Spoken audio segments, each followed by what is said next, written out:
Jerry Van Krinken. Glad you can join me. Today, happiness. We live in the most luxurious era since the birth of humanity. Yet, people are not happier now than they've ever been before.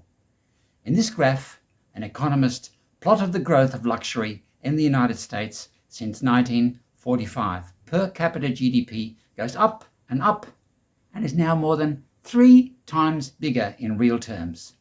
They also plotted the percentage of Americans who over time say they are very happy.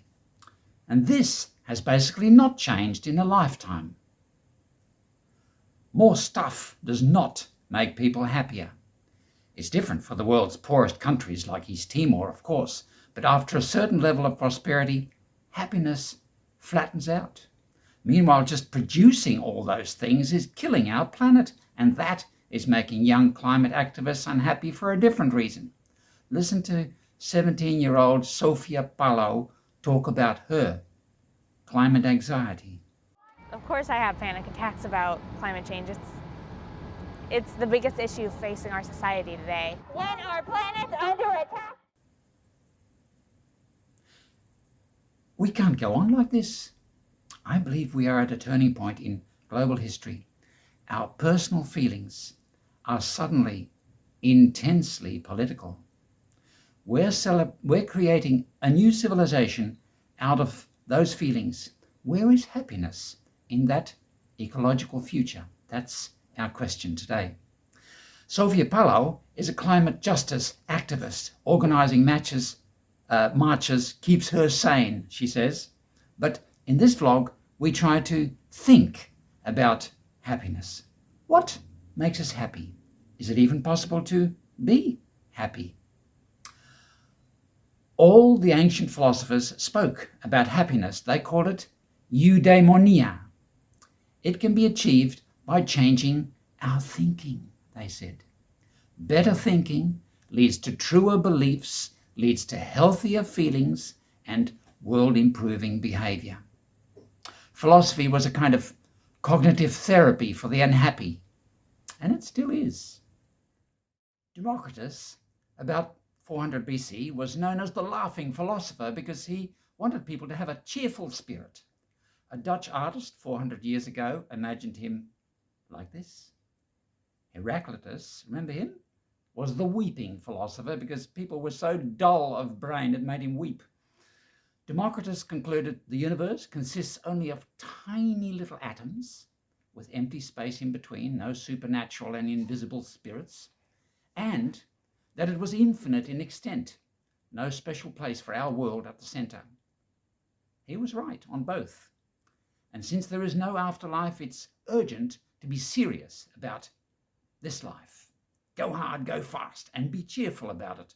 That was his message. His most famous follower was Epicurus, about 300 BC, and it's him I want to introduce you today. He too was a materialist, and he too taught that happiness is the central human goal. Most philosophers waited for students to come to them, but Epicurus was a philosophical missionary. He started a veritable Epicurean movement that eventually flourished all over the Mediterranean world. Starting in his own garden in Athens, young and old, women as well as men, slaves and free, gathered in collegia everywhere, unheard of at the time. It lasted 700 years until the last of them became Christians. We actually know what he looked like from the statues they made of him. Writing letters of instructions to his followers was an idea later taken up by St. Paul. This is what he wrote to one of them.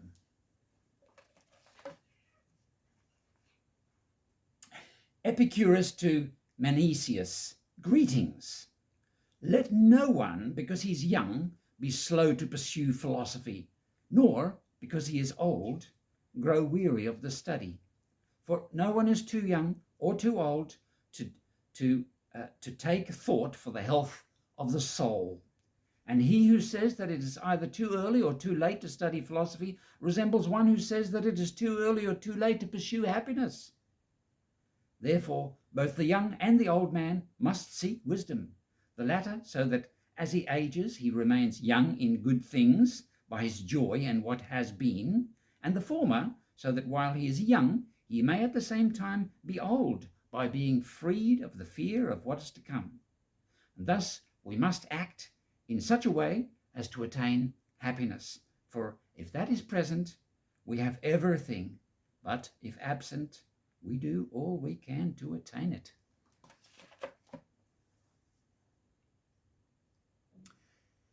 He was a healer who sought to free people from their fears of divine retribution and from their harmful addictions. Philosophy was a way of life. You converted to it, joined a community of friends who also loved wisdom. That's what philosophy means. You learnt and practiced the teachings together. You learnt that nature teaches us what happiness is before society corrupts us. Every animal, as soon as it is born, Epicurus said, desires pleasure and delights in it as the highest good, and recoils from pain as the highest bad, and so far as possible avoids it. Those who joined became cheerful, kindly souls. My favourite Roman poet Virgil was one of them. So were Horace, Cicero for a time, and Lucretius. The religious Middle Ages reviled Epicurus, but the pursuit of happiness leads off the American Constitution. Karl Marx wrote his PhD dissertation about him. The great Scottish-American feminist Frances Wright was an Epicurean. 19th century America's greatest poet, Walt Whitman, learnt about Epicurus by going with his dad to listen to her lectures. And here is part of a poem inspired by Epicurus. I think I could turn and live with animals. They're so placid and self-contained. I stand and look at them long and long. They do not sweat and whine about their condition. They do not lie awake in the dark and weep for their sins. They do not make me sick discussing their duty to God. Not one is dissatisfied. Not one is demented with the mania of owning things. Not one kneels to another, nor to his kind that lived thousands of years ago. Not one is respectable or unhappy over the whole earth. So they show their relations to me, and I accept them. They bring me tokens of myself. They evince them plainly in their possession. I wonder where they got those tokens. Did I pass that way huge times ago and negligently drop them? We'll talk more about happiness, but next time, animals.